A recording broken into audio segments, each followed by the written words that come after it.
ہوں جو یہاں پر بیٹھے ہیں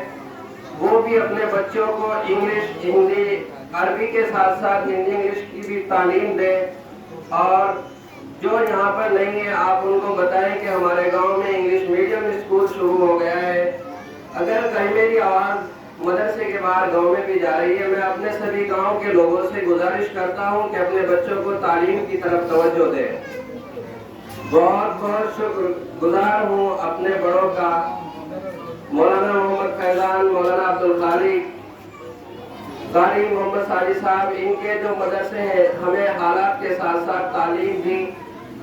اور جس تعلیم کی ضرورت پڑی حالات کے ساتھ ساتھ یہ تعلیم کا معیار بھی بدلتے رہے ہیں۔ اور سب سے اچھی خوشی کی بات یہ ہے کہ صرف ہمیں یہاں ہندی انگلش ہی نہیں پڑھایا جائے گا، ساتھ ساتھ قرآن شریف اور اردو کا گھنٹہ بھی چلے گا، جس کے ساتھ ساتھ ہمارے بچے ہندی انگلش تو پڑھیں گے لیکن قرآن شریف اور اردو بھی پڑھیں گے، جو کہ ہمارے لیے دونوں بہت ضروری ہیں۔ میں یہیں پر اپنی بات ختم کرنا چاہتا ہوں۔